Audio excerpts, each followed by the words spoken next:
Alright, so here's your homework on graphing logarithmic functions.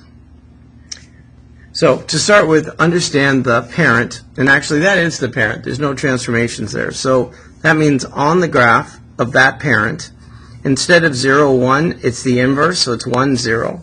Instead of 1 in the base, you write down the base and then 1. And instead of y equals 0, it's x equals 0. So it's the inverse of the exponential. So the parents are inverses. Flip it around. So find 1, 0, find 2, 1, and then graph it.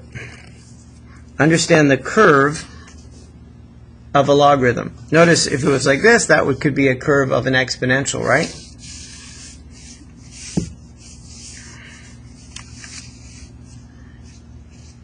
The domain is not all real numbers. So we have a vertical line here. That's at 0. So from 0 to infinity, that's the logarithm. But the range is all real numbers. The x-intercept, it was at 1. The asymptote is at x equals 0. This is always increasing, never decreasing. It's monotonic like the exponential. The right end behavior is going to infinity, and the left end behavior is going to negative infinity. So the right end goes up and the left end goes down. All right, number 2. So we'll start with the parent. So the parent would be 1 and 0, and then the base, which is a quarter, and 1, and x equals 0. And then I transform those. So inside the logarithm x, nothing changes it. So it just stays 1, a quarter, and x equals 0. For the y, I'm going to go times 2. So 0 times 2 is 0, but 2 times 1 is 2. And those are what I'm going to graph. So find x equals 0. Find 1, 0. Find a quarter and 2. And then notice what it does when the base is less than 1, what it does to the graph. So because the base is less than 1, this now no longer increases, it now decreases left to right, just like an exponential when the base is less than 1. All right, domain, 0, right, to infinity. The range is all real numbers. The x-intercept is 1. The asymptote is at 0. This never increases, it always decreases. And the end behavior, as x approaches infinity, f at x approaches negative infinity. As x approaches negative infinity, times negative infinity. As x approaches 0, I'm going to correct the one before, f at x goes to infinity. Here, this one before, as x approaches infinity is good, but as x approaches, there's no negative infinity. It goes to 0. So as x approaches 0, the function goes to negative infinity. So let's not make that mistake again here. All right, 3. Ln, that's the inverse of e. So we have 1, 0, and the other one is e and 1. That's the base for ln, ln. And then we have x equals 0. So inside the parentheses, we do the inverse. We're going to subtract 5. So e subtract 5. So if e is like 2.7, if you subtract 5 from 2.7, you get negative 2.3 about. No, this one right here, negative 2.3. Ignore this one. And then 0 subtract 5 is just negative 5. The y values, well, negative, that's it. So 0, negative 0 is still 0, but this becomes negative 1. So negative 4, 0, negative 2.3, and negative 1. And then the vertical at 5, negative 5.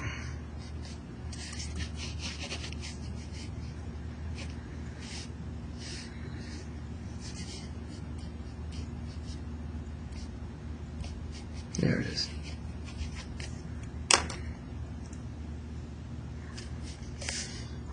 So notice the negative in front in terms of what it does. It makes it decreasing. So there's the curve of that logarithm.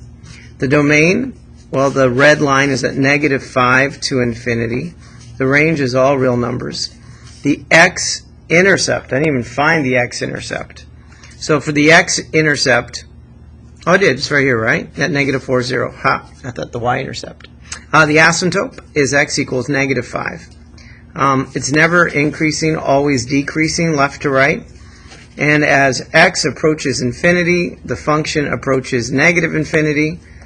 This one I won't make the mistake. As x approaches negative 5, the function approaches infinity.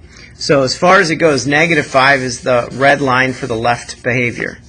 And then as it gets to negative 5, what is the function doing? It's going to infinity. Turn the page. Start with parent.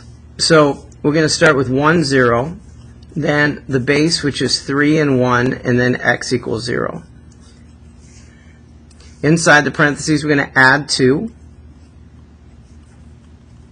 Then we're going to add 4 to the y. That's it. So find 3, 4. Find 5, 5. The vertical is at 2, and then graph it.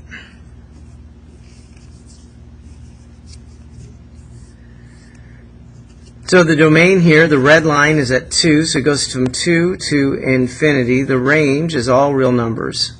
The x-intercept, that one's tricky. So if I make it equal to 0, could you solve it? It's a little bit tricky. You subtract 4, then you have to write it exponentially. So the base is 3, the exponent is negative 4, and it's equal to x minus 2. We're going to have a whole thing on this soon. Anyways, 3 to the negative 4 means 1 over 3 times 3, 81, and then add 2 to that. So 2 and just a little more than 2.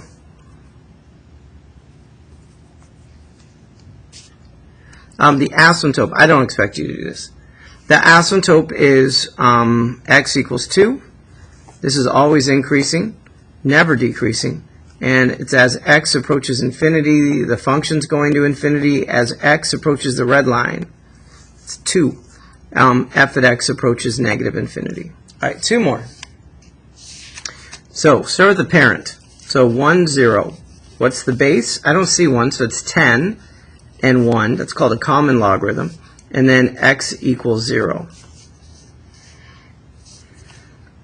So inside, we're going to change the x by doing the negative. 0 can't be negative, so it stays 0. Times 5 for the y. So negative 1, 0, negative 10, 5. And then the asymptote's at 0. So curve this, and you have it. The domain, where's the red line? This time it goes negative infinity to the red line, which is 0. The range is all real numbers. The x-intercept we found, negative 1, that was simple. X equals 0, the asymptote. This is decreasing, so it's never increasing. And the end behavior as x approaches the red line, so as x approaches 0, the function goes to negative infinity. As x goes to negative infinity, notice x can go to negative infinity, the function goes to infinity. So beware of where the red line is, and it's done. All right, last one. So parent points, 1, 0, the base, and 1, and then x equals 0. We're going to subtract 1 to all the x's.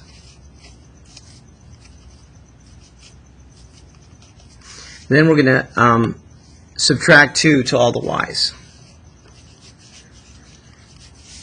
So 0 and negative 2, negative 2/3, and negative 1, and then x equals negative 1. All right, draw this because the base is a fraction. That's why it's decreasing. There's the picture. So the domain, the red line, which is negative 1 to infinity. The range is all real numbers. The x-intercept is negative 2, right? No, we didn't even find it. I ain't going to worry about it. So if you make it equal to 0, you would add 2. Well, why not just show you? You would add 2, and then you'd write this exponentially. So what that means is the base is a third, the exponent is 2, and the answer is x plus 1. So this is 1/9, and then you would subtract 1. So it's negative 8 over 9. So the x-intercept's negative 8 over 9, but I don't expect you to be able to do that. Not yet. The asymptote is x equals negative 1. The increasing never increases, always decreases. And the end behavior as x approaches infinity, the function goes to negative infinity. As x approaches the red line, that's negative 1, the function goes to infinity. Done! Good job. GMath out.